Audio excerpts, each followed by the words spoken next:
Cairo মিউজিয়ামের security গার্ডরা বলে রাত ৩টার পর ফেরাউনের মমির কফিন থেকে আওয়াজ আসে, গঙ্গানির মতো শব্দ। ৩০০ বছর আগের মৃত্যু মানুষ আজও কথা বলে। আজ রহস্যের পাতা 88 চ্যানেলে আমরা খুলবো এই নিষিদ্ধ ফাইল। আমি সাইদুর রহমান, এটা রহস্যের পাতা 88 চ্যানেল। এই ভিডিওতে তুমি শুনবা ২ জন গাইডের রেকর্ডিং, দেখবা ৩টা প্রমাণ। শেষ পর্যন্ত থাকো, কারণ শেষে আছে বিজ্ঞানীরা যে উত্তর দিতে পারেনি সেটা। সাবস্ক্রাইব করে বেল আইকন চেপে দাও। ফেরাউন নামটা শুনলেই গায়ে কাটা দেয়। সে ছিল পৃথিবীর সবচেয়ে অহংকারী বাদশা। নিজেকে খোদা দাবি করত।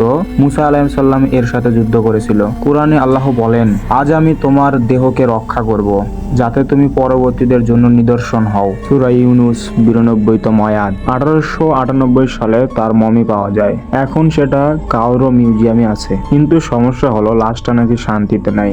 প্রমাণ নাম্বার 1, 2012 সালের গার্ডের ডায়েরি। গার্ড আহমেদ লিখেছিলেন, রাত 3:17 কফিন রুম থেকে শব্দ আসছে, মনে হয় কেউ ভিতর থেকে আঁচড়াচ্ছে। পরদিন সে চাকরি ছেড়ে দেয়। প্রমাণ নাম্বার 2, টুরিস্টের মোবাইল রেকর্ডিং। 2019 সালে এক টুরিস্ট রাতের শোতে ভিডিও করছিল। ভিডিওর 1 মিনিট 23 সেকেন্ডে স্পষ্ট শোনা যায়,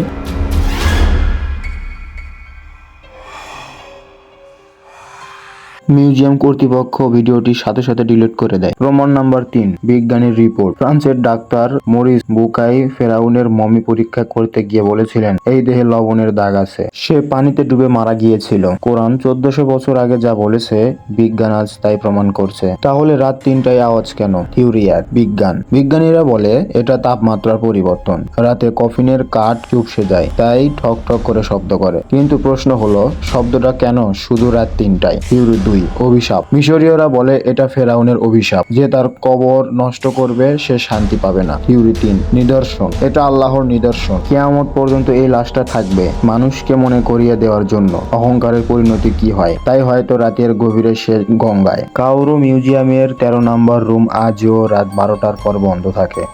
কারণ সিকিউরিটি রিপোর্টে লেখা অজানা শব্দের উৎস। ফেরাউন মারা গিয়েছে 30 বছর আগে, কিন্তু তার শরীরটা আজও আমাদের সতর্ক করছে। তুমি কি মনে করো এটা সত্যি আওয়াজ নাকি বিজ্ঞান? কমেন্টে লিখো সুবহানাল্লাহ। এরকম আরো নিষিদ্ধ ফাইল পেতে আমাদের এই চ্যানেল রহস্যের পাতা 88 সাবস্ক্রাইব করে রাখুন। মনে রেখো, কিছু লাশ কখনো ঘুমায় না।